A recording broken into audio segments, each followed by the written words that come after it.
Welcome to part 2 of my Halloween Horror Nights 30 review. If you have missed part 1, go back and watch that so you can see my general thoughts on the event, thoughts on the scare zones, and where I ranked houses 10 through 6, what ended up in those places.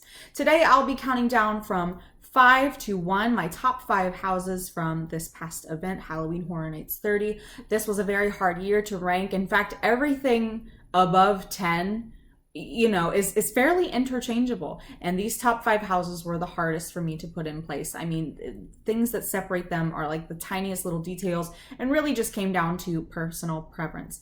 As I said in part 1, taste is subjective. Just because I did not like something or I liked something a little bit more than other people, that does not make my opinion wrong, and it doesn't make your opinion wrong either. Taste is what? Subjective. So without further ado, let's get into my top 5 houses from Halloween Horror Nights 30. Never go alone. Coming in at number 5, The Bride of Frankenstein Lives. Another one that I did not get to see at Horror Nights Light that I finally was vindicated and got to see come to life this year. It's kind of funny that this fell into place this year because this year I've actually been watching a lot of the old classic monster movies from Universal. That's been the vibe of my horror season. I've been binging those of late. So the fact that we got a little classic horror up in this Horror Nights this year was A+ in my book. This was the first house I went through of the event this year. I cried through the first half of it, not out of fear. I cried when they let us in the gate, all the way through the line and into the house. I stopped a little bit and lost it as soon as we were about to walk in the house, and I realized it's been 2 years. I'm finally walking into a haunted house at Horror Nights again. It was completely overwhelming. I loved every second of this house. I loved the drama of it. My best way I can describe this house is it's the good for her house. Good for you for trying to save your man. Although our guide on the Unmasking the Horror Tour was really funny. He's like, so at the end of that movie, or for a while in that movie, she thought, ew, you're ugly, I don't want you. But now we've decided that suddenly she wants her monster to come back and she'll do anything to keep him alive again. Loved the nods to other classic horror movies in here as well. I would not have noticed some of them in the early parts of the house where you can see the bride getting drained of her blood. There were some other little Easter eggs for sharp-eyed people that showed you that maybe she had experimented on some other creatures before she came up with the idea of using the blood of the brides of Frankenstein. Of course, we also saw our wonderful Gill Man in this house too. Yes, the creature from the Black Lagoon. Fun fact, our guide told us on the Unmasking the Horror Tour that on one of the early walkthroughs of the houses that Gillman was in a slightly different position. And there's no way to easily get to him. He's kind of built into that set piece. So our guide was funny. He goes, so this house is haunted. And you know what? I believe that. I'm willing to believe that some of our Halloween Horror Nights houses could be haunted. It's a fun idea. And this seems like a good choice for that. So love the whole classic horror feel of it as well. Some really great scares. The flying scare, I love whenever they use that flying scare or a bungee scare effect. It always catches me off guard. I felt like those brides were really in your face in that section where they were attacking the castle to exact their revenge and break free of the bride's clasp here. Of course, the finale scene was absolutely glorious. You got that 1-2 scare at the end of both the bride and the monster at the end. It was fun from start to finish. It was fun every single time that I went in it. So this just, this shows how much that Horror Nights acknowledges their history with the monster movies and the fact that they did in fact save the studio. So the fact that they're still alive and kicking at our event, that's a wonderful thing. Number 4, HHN Icons Captured. I loved this house. Also, what was the song and the facade going in? Because I was bopping every single time I went in there. I was pumped. I was ready to go. I hope this house and the love this house has gotten, because my God, people have gone nuts for it, and understandably. I hope that love has shown Universal that we deserve more icons. We deserve these icons back, and we deserve new icons as well. I think the time is now. I think that even the general public is ready for this, because I think even the general public is loving what they've done with this. I like that everybody got their time to shine in here. Shout out to my boy Julian. He is my favorite of all of the icons. He is the icon from the first year I ever attended the event. So I have a special place in my heart for him. I do love all of them in their own right, but Julian is my boy. So I was rooting for him every single time I went through this house. Justice for him, since it looked like the director hung him in one of his scenes. That's not cool, Paolo.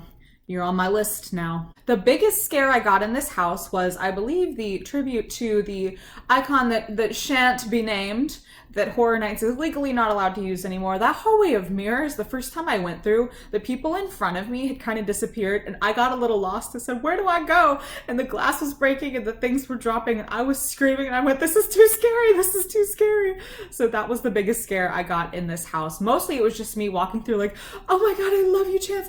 Oh my God, I love you, Mr. Caretaker. And of course this man has no heart, like that, or this person has no heart. I loved that. That was fun every single time. I saw somebody different on the throne every single time I went through this house, but my face when I got to see Julian on the throne was amazing. I was jumping up and down like an excited little kid because yes, you do that thing, boo. You deserve it. You win. You are forever #1 in my heart. But also shout out to the caretaker on my last trip through this house who stood up off the throne and reached down and tried to grab me with his little pincher things. It took me back to a place at Halloween Horror Nights 25 in the scare zone with all the icons. I have a picture of me standing with the caretaker behind me, and instead of just posing, he actually like drug those through my hair and was like going up and down my hair with those, and you can see me in the picture like, because I was genuinely surprised for him to do that. So it gave me a flashback to that, and that was actually the last time I went through the house. So great fond memories. This was a great house. This was one that they should just keep up and let people go in all year. I think that would be fun. I think a lot of people would be on board with that. Number 3, Beetlejuice, Beetlejuice, Beetlejuice. And I know a lot of people are going to come for me on this one or think I'm crazy for this one. I think this was one that a lot of people put down low purely because they said it wasn't scary. I will have you know that in the scene where it's like in the movie where they open up that door and that's where the lost souls are, the hallway or the scene that was like that where the creepy like demon ghouls were popping out, that actually got me the first time I went through it. I was scared in Beetlejuice. So I'll let the record show that there were scares to be had in here. But a lot of people are sleeping on this house. I think this house was one of the best ones this year. I think a house doesn't necessarily have to be the most terrifying thing you've ever done in to be good. I'm always rooting for the underdog houses that nobody else seems to like. I don't think anybody has hated this house. I think everybody and their brother is a fan of Beetlejuice. I feel like I saw a lot of people wearing the shirts this year, so I do think he got some love. But as far as the rankings I've seen, a lot of people have not put him up high, but I'm here for you, Beetlejuice. I've got you. I put this one at number 3. This was the most fun I had in a house this year, particularly my last run through, and I went through with Matt. This was actually his favorite of the event, and I get that. We had a stellar run in this house. The only downside was that revolving tunnel. The people in front of me would not move forward. I had to close my eyes. I thought I was going to be sick. We were stuck in that tunnel for so long. But just right from the get-go, this house gets you pumped. You hear the iconic music when you're in line, and the fact that they have an actual person talking, not just a pre-recorded voice, interacting as you come into the house, and you get to hear him say, it's showtime, and make fun of people in line and do little quips.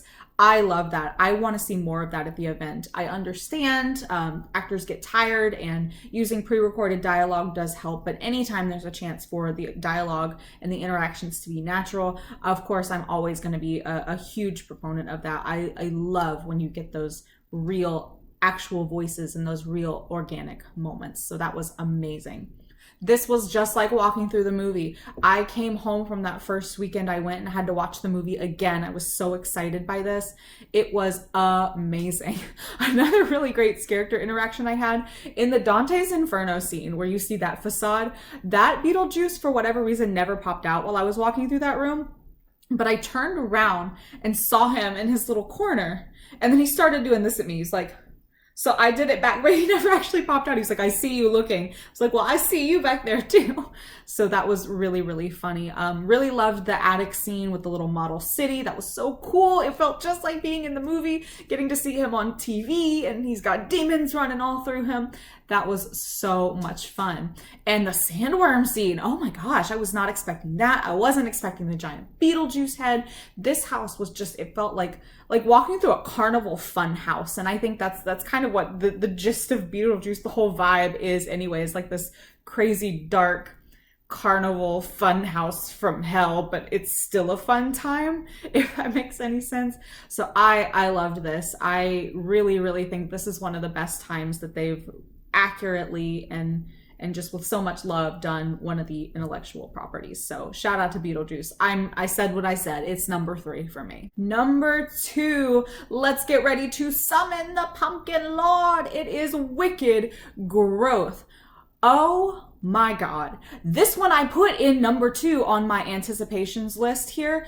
And let me tell you, again, anything like 1 through 5 are all pretty much tied for me. It was just little differences and I had to put them in a certain spot.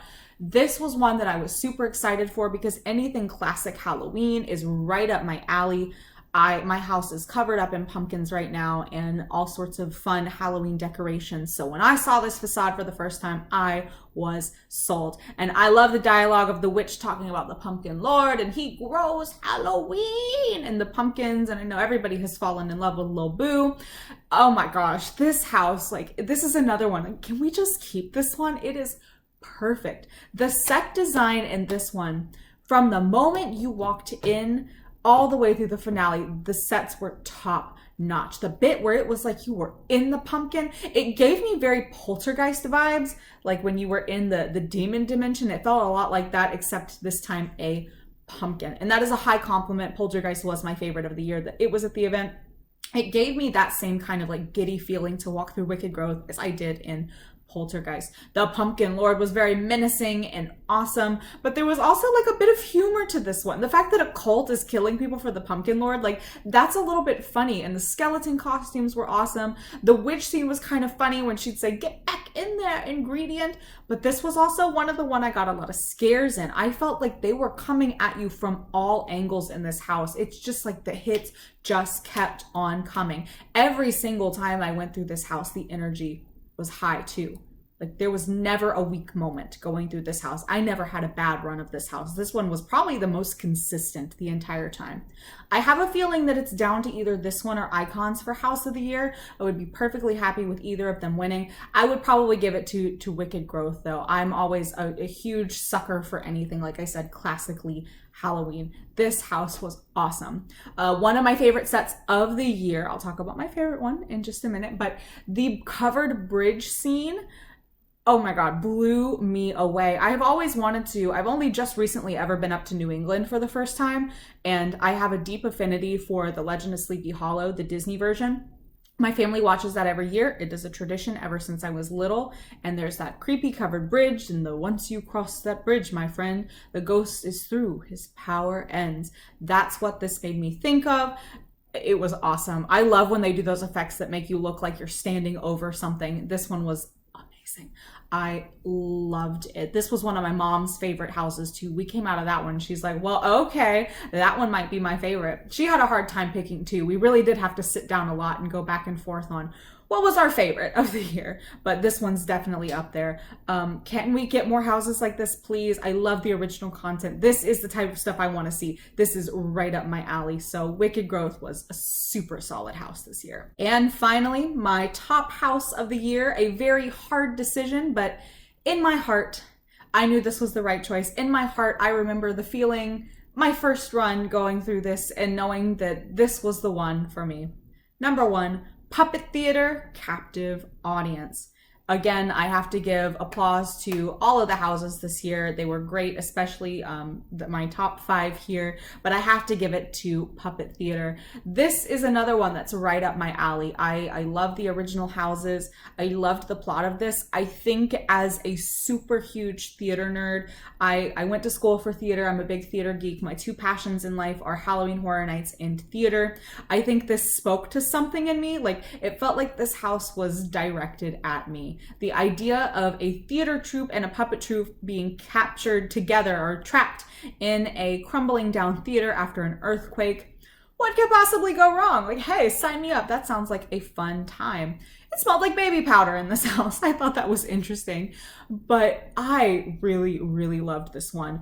It was always fun to go through and see that mirror scare with the guy coming out. That scared the daylights out of everybody. It scared the daylights out of me the first time. But that was super, super intense. This was the house that gave me my biggest scare of the year. That scene with the piano room where someone came out from beside the piano and then from right here, two people popping out in my face. It was probably the closest I felt to the actors at any point in the event. That 1-2 scare caught me so off guard. It was the loudest I screamed. I think I yelled something to the effect of, "Oh my God," and just kind of crouched down. Biggest scare of the year, hands down. So shout out to Puppet Theater for that. You guys scared me so bad I felt like my heart stopped for a second. This was also my favorite set of the year. The set with the abandoned theater, with the stage on one side, the torn up seats on the other, and the actress up in the balcony. The second time I went through this house, I was so excited to be in this scene. The first time I walked through, I was like, my jaw dropped. I thought it was beautiful. It's like, this is the best set of the year. But I looked up, I just kind of like waved. I was really lame to the lady up in the box, and she stabbed the thing and then she waved like back down at me. I was like, oh, I love this character interactions. But this one was really, really special. I really liked this one. I love the to be or not to be, the Hamlet moment that was happening. I always tried to clap as we went through because, you know, that's polite to acknowledge the performers when they're doing a good job. But I really did love this one.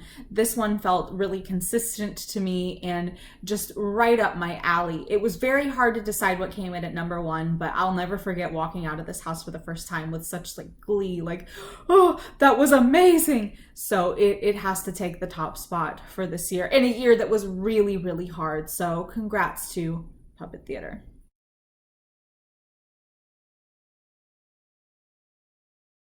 So I neglected to explain the magic that I was referring to in part one of my Halloween Horror Nights review.